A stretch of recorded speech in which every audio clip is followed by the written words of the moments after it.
yuraddu ila ardhalil umuri, dibalikkan lagi kepada usia yang hina, usia yang lemah, usia yang tiada daya upaya, usia yang tak ada punya kekuatan, tak apa-apa. Waktu muda yang lantang, suara menggelegar, langkahnya tegap, pandangannya tajam. Tapi setelah tua balik. Oleh sebab itu, yakburu ibnu Adam, anak Adam ini semakin tua, maka semuanya makin lemah. Mata makin lemah, telinga makin lemah, kaki makin lemah, ingatan makin lemah, tenaga makin lengah. Tapi ada yang makin kuat. Yang kedua, yang dua ini makin kuat, bukan makin lemah. Apa dia? Hubbul mal, cinta hartanya, tamaknya makin. Jadi kalau ada orang masih muda, saya ini Pak Ustadz muda nih masih cinta harta, nanti udah agak tua nih baru rajin sedekah. Enggak. Makin tua makin pelit.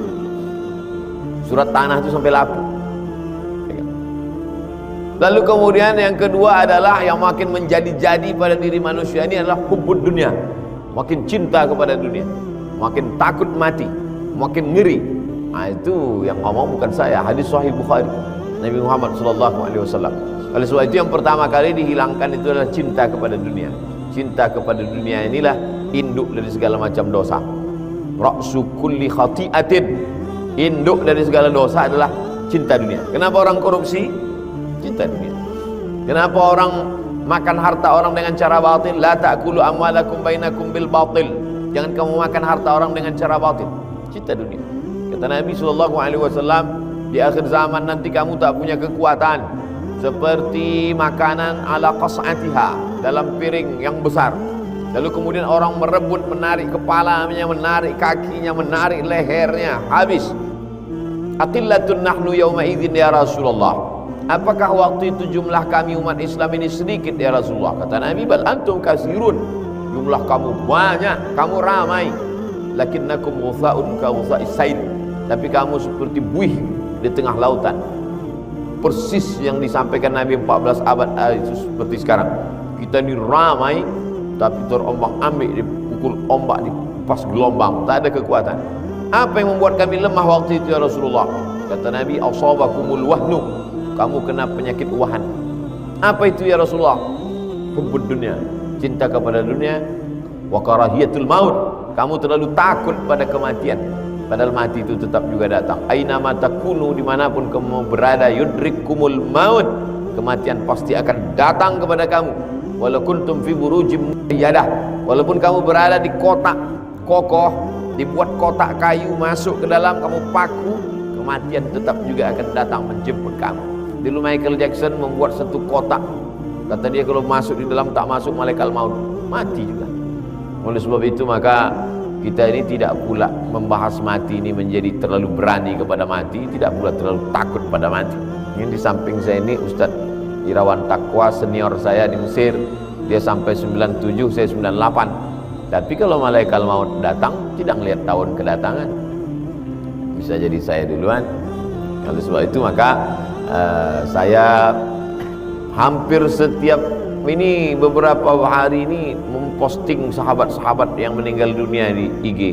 Sampai ada yang komen, Ustaz kok posting orang meninggal dunia terus? Bukan permintaan saya, kawan-kawan, sahabat-sahabat dekat meninggal.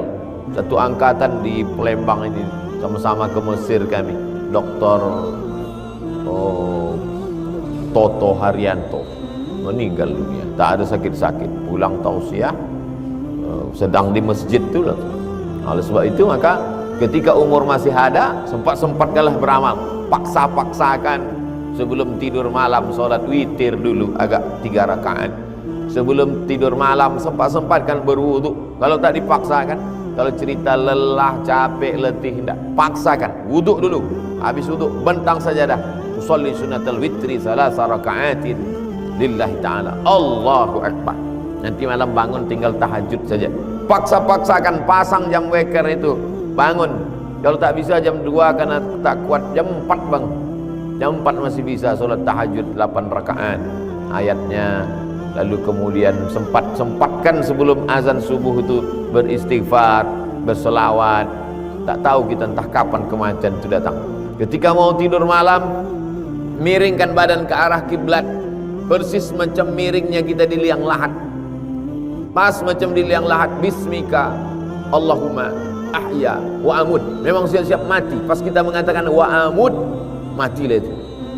Pas begitu besok bangun, alhamdulillah. Alhamdulillah. Saya selalu pas tidur malam, besok pagi bangun, saya tengok masih di rumah. Tengok lagi, masih di hotel. Ada nanti masanya begitu kita buka, marab buka. Dan kita mesti siap. Jangan sampai terkejut kita. Oleh sebab itu, dan itu tidak bisa dihafal, jawabannya itu tidak bisa dihafal. Itu hanya Allah saja menolong. Yusabbitullahu allazina amanu bil qaulis sabit. Allah yang mengkokohkan, Allah yang menguatkan sehingga kita bisa menjawab semua pertanyaan-pertanyaan itu. Kalaulah pertanyaan itu bisa dijawab, tentu yang selamat dari pertanyaan itu adalah dosen-dosen, karena dia yang paling bisa menjawab pertanyaan, dia yang buat soal. Tapi justru dosen banyak juga masuk neraka. Oleh sebab itu maka ini bukan hafalan, ini adalah amal. Ini bukan teori, ini bukan cuma buku, ini adalah amal. Wa qul i'malu, beramallah kamu, fasayarallahu amalakum. Jadi pertemuan kita ini pertemuan ilmu sekaligus pertemuan amal, karena dalam majelis ini kita isinya watawasau bil haq watawasau bis sabr. Yang lain daripada itu rugi, kata Allah.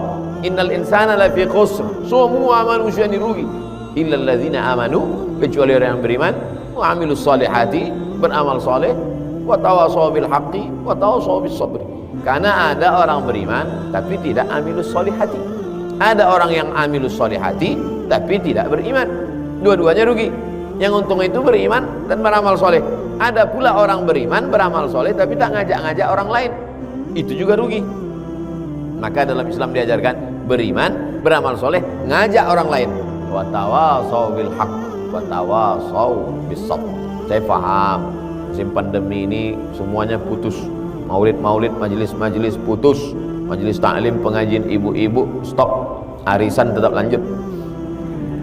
Lalu kemudian sholat pun ke masjid, akhirnya orang merasa galau, merasa kehilangan pegangan, merasa ketakutan, merasa kecemasan. Lalu kemudian ketika dia sedang down, cemas, putus hubungan, iman turun, imun pun ikut turun, COVID datang. Maka kita bangkitkan terus semangat ini. Tak ada yang bisa membangkitkan semangat kita kecuali kedekatan kita dengan Allah Subhanahu wa taala. Nabi sallallahu alaihi wasallam ketika sampai di Taif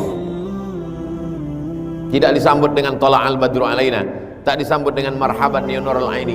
Apa sambutan yang mereka lakukan?